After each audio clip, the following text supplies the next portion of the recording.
Hey, yeah, what's up? This Disciple Martial Occurrence, back with part 3 on the fallen American community. The only way to change is to revolt. The only way to change is to revolt, which means to rise in rebellion. That's what it means. So, basically, the American community, man, itself to me is in a place of being demonized legitimately. You know what I'm saying? So while in the past it's been, the government is at fault and the government is rightfully so demonized. Now the American community is rightfully so demonized. They've done everything the government has done. They've killed black people. I'm talking about the American community now. They've killed black people. They have conspiracies among themselves that they do not tell. They have their own secrets that they have not revealed to the rest of the public, per se. They're doing everything they accuse the American community of. That's why they're now kind of like one and the same. And the only people that's really standing out are the truth seekers, the truth tellers, the whistleblowers in the body of Christ. They're in religious people. They are the ones that are now talking out against things. The community itself can't talk about nothing. That's why it's so amazing to me how the American community can come out just for, on these police shootings. Even for them to even do that, with all the conspiracies and things they have among themselves, all the shootings they see every day, you want to come out every 3 months when a police shooting come out. You want to come out and hoop and holler and roll around on the ground. But you scared to go do that in the hood. You don't want to go hoop and holler and run around on the ground because you scared you'll be killed. I just keep it real. That's what that's the outcome that is in the back of your mind. That you're going to either be killed or rejected by the black community. One of those two. That's what is making you fear to do it. Because there's no other logical reason you have not went down there and talked to these people about the killing that's going on. That's for the government. That's for the black community. That's for you musicians, rappers, actors in the black community. Y'all have not done nothing because you scared of rejection. You scared of going down in the hood and saying what's necessary. Because of that, you scared of being shot or rejected. But for the black actors and the black musicians and singers, you scared of rejection. You scared of getting rejected. That's what it really is. You scared of that. It's no other reason because now the black killing is a horse and it's an elephant in the room. This is no longer something that you can look to and say, well, it's this little problem. Like back in the 90s, what was that slogan? They say, "Stop the killing." Yeah, that was the little slogan they had, like bumper stickers and everything. Stop the killing. That's what they used to say. Now, these days, you don't hear any of that, actually. No one is even coming off like that. Stop the killing kind of mentality, And so, in my opinion, okay, people say, well, we ain't going to talk about it. Then don't talk about nothing at all. That's what I'm saying. If you telling people, well, we don't want to, it's how it is, that's what it is, then police killing black people is just how it is. You gotta take the good you gotta take the bad with the good. You know what I'm saying? If you want to hold that mentality like, oh, this is how it is, then that's how it is. You know what I'm saying? That's how that goes. You know what I'm saying? When you got killing over here, nobody want to hear nothing about that racism. Because racism is not killing people. Racial slurs, let me say it right. Racial slurs is not killing people. What's worse? Somebody that calls you a racial slur or somebody that's gangbanging and killing black kids? They're not even comparable. Because you can't stop how people feel. You can't make everybody love you. And that's one thing the black community gotta understand. No, everybody in the world is not gonna love you. That's just how life is, and you, as grown adults, should now have should have gotten along to this point where you understand this kind of thing. I mean, we're all grown now. You know, we're all grown. Okay, well then use grown common sense. Everybody is not gonna love you. I don't care what kind of pressure you put on them. I don't care if you got $1 million on people's head. I don't care if you got 9 figures on the whole. I don't care if you got $1 trillion on the whole white America. You can have $50 trillion on the whole white America using all kind of crazy fiasco type style of psychological war games and crazy foolishness. Everybody's not gonna love you. Okay? That's what you gotta understand. That's how you know who your people are. Everybody ain't gonna tell you the truth either. That's another way you know who your people are. You know what I'm saying? Because these people out here taking your money, these famous rappers and famous actors and all these famous singers, they ain't telling you what's going on. As long as you pay for them tickets and come to them concerts, that's all that matters. Black tickets matter. That's what I'm just keeping it 100. I'm just keeping it 100. That's what matters. Concert ticket matters. Black concert ticket matters. Yeah. As long as you paying for them tickets, that's all people care about, man. I bet you if you stop paying for them tickets and stop supporting them, they'll start talking all kind of jazz. You know what I'm saying? They ain't got no choice but to let you be you and talk and let you and kiss your butt, because at the end of the day, you fill their pockets with hundreds. You don't fill my pockets with no hundreds. I can say what I need to say. You know what I'm saying? I'm not on here for fans. I'm not on here trying to build no fan base. I'm on here for God's people first. First of all. And second of all, for people that really want to know the truth about what's going on. And then third of all, for those who have lied to everybody, lied to themselves, to not allow you to do that. You can do it. You're not gonna sit up and lie in my face.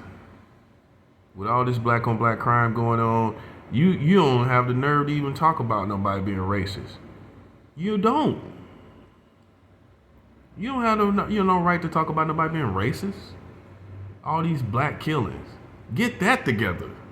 Then come back to the drawing board talking about something else. Till then, man, you don't think these white people can see the hypocrisy? You don't think your enemy can see your hypocrisy? You sitting up going down talking about these police killings, but you ain't talking about what's going on in the hood, man. Who you think you fooling? Who do you think you fooling? That's for all these people sounding off on social media, all these people doing this, all this stuff. Talk about black people do better, black people, we love you, police need to do this and all these rights and stuff, but you're not talking about what your own people is doing. And I gotta say this, just because you're black does not mean you have the right to harm other black people. Okay? Just because you black don't mean you have the license to shoot and kill other black people. Okay? I gotta say it plain like that. Because some people walk around and act like they got the right to, just because you black, you think you got the right to go down, shoot somebody down that's black. It makes it worse, actually. But just in case you thought you had a license, you don't. You just as bad as anybody else doing it. In my opinion, in my perspective, you just as bad as the police doing it, because you should know better and you should be more hesitant towards killing the black person. You should be more hesitant with doing that. but yet you're not. You're doing it quicker than anybody else doing it. Black people killing each other quicker than killing another black person. A black person is killing another black person quicker than anybody else would kill a black person.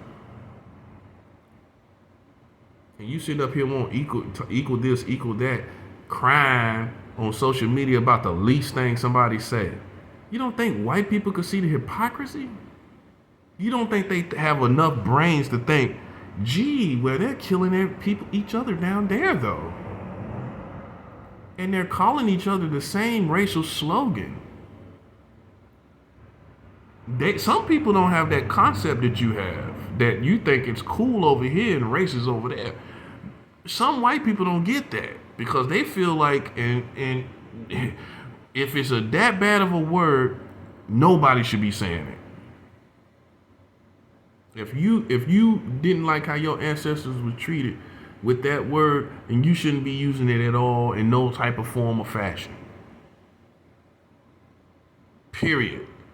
You want to be real about it. You want to. If it's that much of a problem, you that sensitive to it, you shouldn't even be saying it. How is it you that sensitive to it, but you still saying it?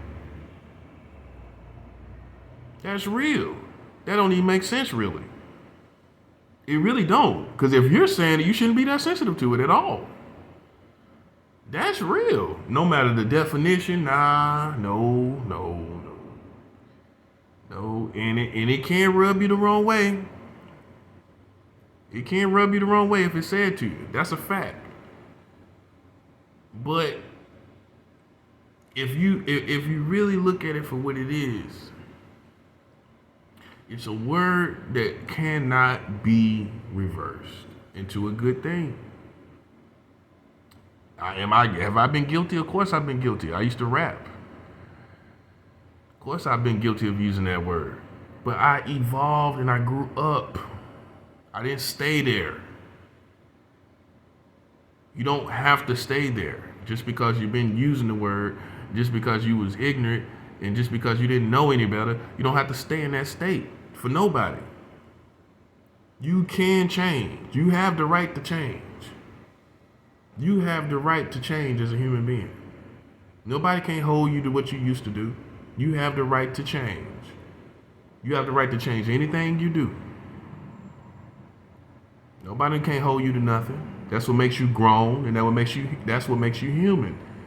Unlike animals, you have the right to change. You have the right to change your nature. Animals can't do that. You have the right to change your whole full nature, who you deal with and everything. You know what I mean?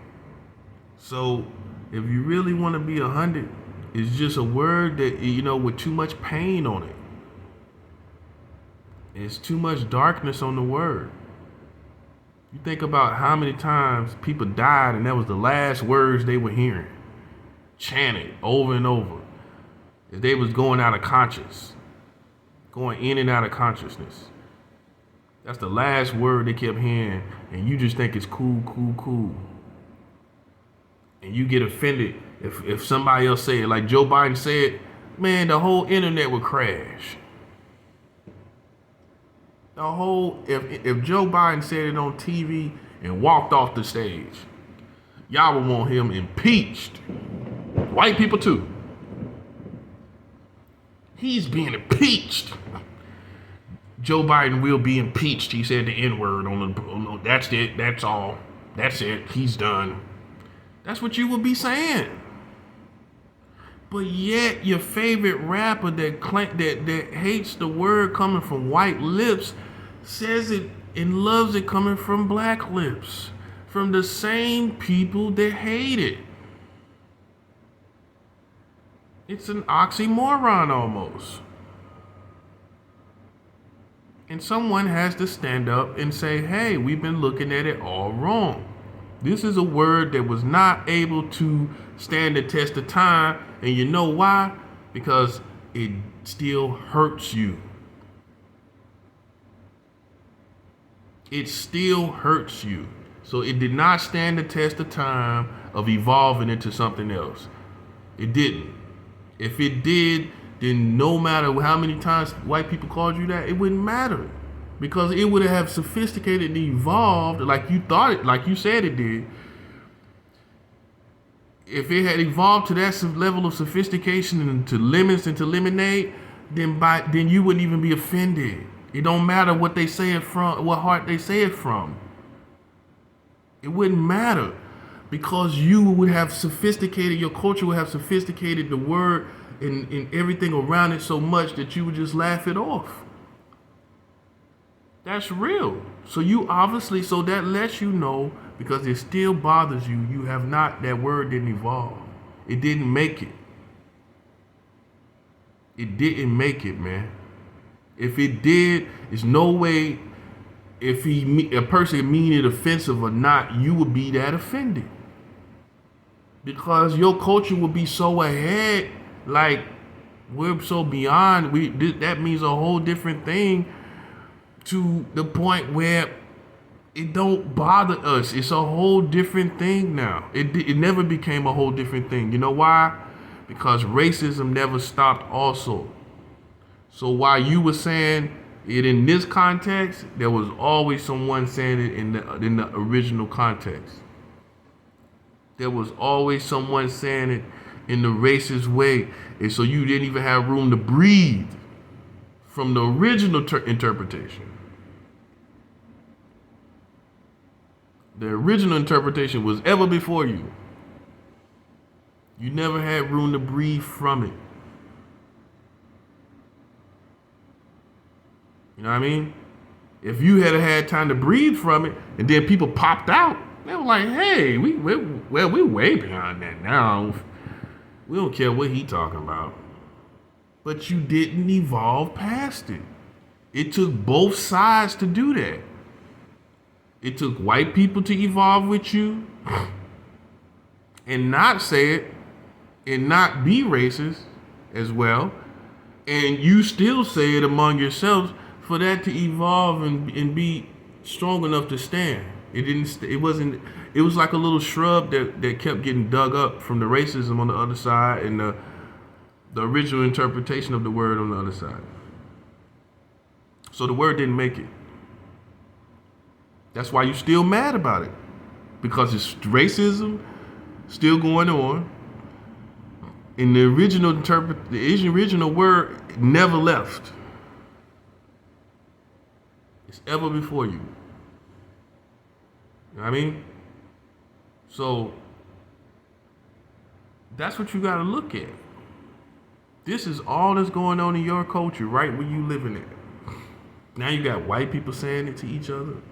You got Mexicans and Latinos saying the word.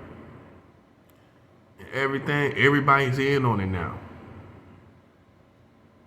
Some people feel comfortable with that. Some people don't feel comfortable with that. You know what I'm saying? And it's just, to me, slaves would be rolling around in their graves if they knew Mexicans and Latinos and whites were saying that word, referring to each other as that. I'm just keeping 100. I'm just keeping it 100. It's just they do not share in the pain of that word. Their ancestors did not share in the pain specifically of that word. None of their generations were called that. None of their grandparents were called that. You know what I'm saying? That's what you look at. None of their grandparents weren't called that. And their grandparents and their parents didn't call each other that. You know, like we do. Because I'm young enough where my family was calling, you know, people of that's my parents' generation, they were calling each other that. I'm saying my parents' generation to be cool. You know, it's just the new generations just took it to the next level. But the older generations, the baby boomers, they were doing it too. But it was like a punchline with them. It wasn't just like every other word, this, that, and the third. Okay, but every generation, there's even I would say the baby boomers and then maybe one more generation or two are guilty of like keeping it going along. Those. It's a lot. It's a whole team effort, and it's something that needs to be done away with. You know what I'm saying? It needs to be done away with. You know what I'm saying? If it don't make no sense to be talking about racism, you got a racist word sitting right in the middle of the culture. That's demonic, man. Ever reminding you of the evil, ever reminding you of what's been going on, ever reminding you of the American history. Malcolm X wouldn't be feeling that. Y'all want to talk about what Malcolm X would be doing and not doing? He wouldn't be feeling that. He would break down how that word should be done away with. You should not be calling yourselves that. You should be esteeming yourselves higher than that. You should not be taking something another race put on you as racism and trying no form or fashion of making it something positive. There's no way you can turn a snake into a bunny. That's what he would be telling you. That's what Martin Luther King Jr. would be telling you. Get that word out your mouth. Straight up. Get it out your mouth. You want to change, you want to start with you. White people laughing at you. You sitting up calling the worst insult, you use it. The worst insult, some of your most historic music has been made using it. If you burned away all the history of that word in rap alone, you wouldn't even hardly have any rap, man. You wouldn't. Sad. But here we are. It's a tough truth. It's a tough pill to swallow, but it's the truth. You know within your hearts, Malcolm X would not be feeling that. Would you call him that? No, you would have more respect, right? Exactly. So why you don't have it for the next man? You would have more respect for Martin Luther King Jr. You wouldn't dare call him that. Not in a slang form, any form. So he wouldn't want himself esteemed as higher than anyone else. But yet you would have that respect for him. Yes, you would. You wouldn't dare call him that. And for you Latinos and Mexicans, Hispanics, you wouldn't say nothing like that around Malcolm X. You wouldn't say nothing like that around Martin Luther King Jr. You wouldn't think it would. You would not know. You wouldn't take the chance of offending them when they have been through so much, being called that. This is where the cleanup comes at. This is where the cleanup comes, right here. Right here with you. Because you dirty. Your garments are marred and soiled. And you sitting up talking about what's going on in the country. And your own garments are soiled, marred, filthy. Sitting up pointing out what the white America got on them. Sitting up pointing at the policeman's garments. But you won't point and see the obvious. Because even in the system of karma, do you have the right? Do you think karma sits back and says, well, I understand the interpretation of that word, but this is the original, and they're still saying it. No, that word, that racist word goes out into the universe. It does not bring back blessings. It does not bring back a positive reaction. Okay? It does not bring back fruitions of your likings. This is what you have to realize. Things like this, yes. You have to realize this because it goes too deep with what already happened in the history and all that kind of thing. It goes too deep with that. For that to bring back anything positive. Even when some people say it, most of the time they mad, they angry. When they start talking like that. Especially the older school. Alright, I'm gonna come back with another part of this